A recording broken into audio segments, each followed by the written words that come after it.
Hi, I'm Joanne, and I'm glad to be back. Good to see you here. I wanted to talk about my great-grandmother. This goes back to those pictures I mentioned in a previous video that I have to straighten out. I've got to organize all these pictures. I shouldn't laugh, but here's a hint. When I decided to clean up just the digital pictures I had over 9,000, and that was just from one of my external hard drives. Among the pictures I had on my external hard drives, I had a few of my great-grandmother Myra. And I have been kind of exploring her life for, a few years. I first heard about her when I was, 8 years old. And what surprised me is that she was still alive when I was born. I think I was born in April and she died the following January. But she had been in very bad health. So I don't know if I ever met her, and there's no one left for me to ask. However, what fascinated me about Myra is that although she was married twice, and I don't have a picture of her first husband, I don't know if there ever were any pictures of him because he died in 1902. Anyway, as I was saying, what I found interesting about Myra was that both her husbands were younger than her. Her first husband was 5 years younger, and her second husband was 21 years younger. I really wish that she had kept a journal, or that there was someone around for me to talk to about her. I did have a chance once. I think it was about maybe 10 years ago. Anyway, we called him Cousin Harry. He was really my mother's second cousin. His grandmother and Myra were sisters. And Harry had known Myra, and he spoke well of her. He really thought she was a lovely, kind person. But I'm digressing. I want to talk about Myra. And I wonder about her life. I wonder whether she went through the same things that women go through now. I don't see why she wouldn't. And over the years, I've discovered that each new decade brings a new worry for a woman. First, I'm worried about whether I would have healthy children. Every pregnancy, all three of them, made me wonder and worry, would this child be born healthy with 10 fingers, 10 toes, all that stuff. And then, well, you know how it goes. Every year there's something else to worry about. In my 70s, I thought it was, okay, made in the shade. I'm doing well. All is going very well. And then I had it was a heart issue. It wasn't a heart attack. It was just a heart explosion thing.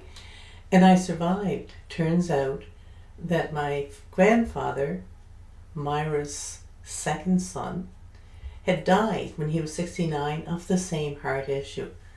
Anyway, back to Myra. Myra was born in 1864.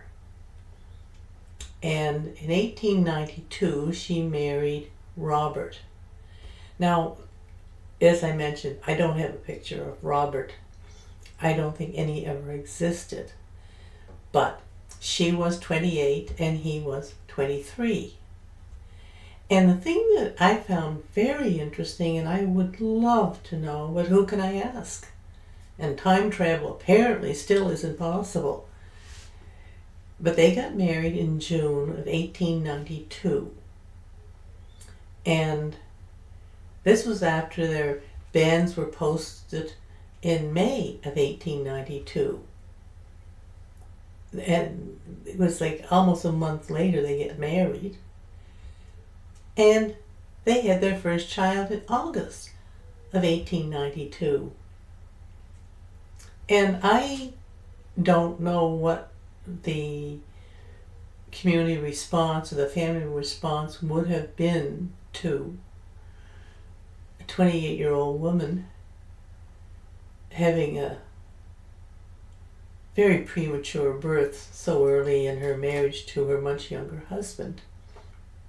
Anyway, I know this community, I know these people, and I don't think they were that much different in 1892. Anyway, she had Wilfred in 1892, and in 1895 she had my grandfather Joe, and in 1897 she had my grand aunt Amy, and her I knew really well. And in 1898 she had my grand aunt Florence, and her I knew really well. They had a farm, and I know the house that they lived in because my grandfather and Nana lived in that house, so I know that house really, really well. They lived in that house, and on a Sunday in July 1902, there was a farm accident, and I still haven't found out any of the details, and of course there's no one left to tell me what the details are. He died on Sunday afternoon doing some farm job on that farm, and on Monday they had the funeral, and I've read the newspaper description of the funeral, and it's all very traumatic. There's a picture, and I don't know when this picture was taken. I think this might have been taken a few years after Grandpa Robert, great-grandpa Robert, died. And this is Myra and her 2 sons and her 2 daughters and a cat. And it's on the porch, I think, of the house that they lived in. Now, what I know about Myra is that her second husband, Fred, was the one who was 21 years younger than her. And when I discovered that she had this second marriage to this much younger man, which I was a preteen, I think, when I found out, but I was young enough to think that was romantic. I also thought it was a little odd. So I asked my mother about it, and she said, he was the handyman, and it just wasn't appropriate for the handyman to be living in the same house with her grandmother. So they got married. Well, okay.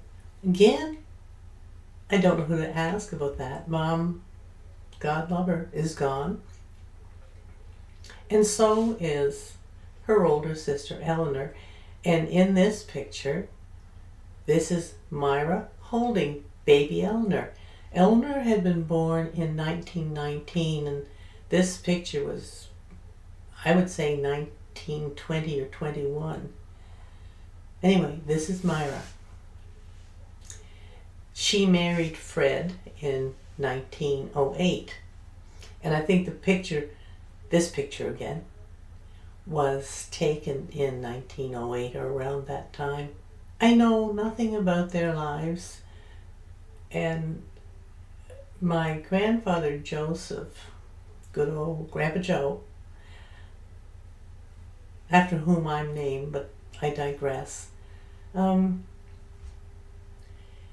He never spoke fondly of Fred. He was quite upset about Fred, and I'm not quite sure what the deal was. Grandpa Joe was upset about a lot of things. He was kind of a bitter man, but that was Grandpa Joe.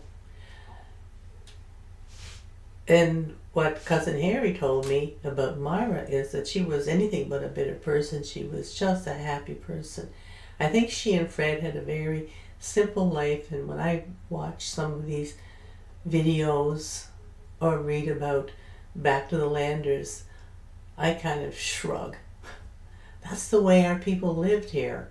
And it was a very nice way to live. Not a lot of luxuries or fripperies. Anyway. She and Fred had a good marriage. And when she died on January 24th, 1949, he was in good health. She was 84 and he was 63. Yeah, 63. And his obituary, and here's a little snippet from his obituary. And it sure sounds to me like they thought he died of a broken heart. I'm just telling you this story because it's like the shell of a story about which I want those details. But one of the reasons I'm doing this particular video, and I hope to do some more, is that a friend of mine that I have known for years, almost 60 years, used to talk about how she wanted to write a family diary for her children and her grandchildren. And she never got around to it. And she died. And I miss her. But I was thinking about the stories that my father told me, and at the time, Dad and his boring old stories. Well, I remember some of them. So I figure what I'm going to do is I'm going to start trying to capture the little snippets of stories I have about people like great-grandma Myra. And talk about the details, just the details, just the facts. But I have a feeling that Myra would have feelings just like I do. And I wonder what they were like. I have great-grandchildren. I have 5 of them, 3 great-granddaughters and 2 great-grandsons. And I can imagine sitting down with any of them and telling them stories about their great grandmother Myra.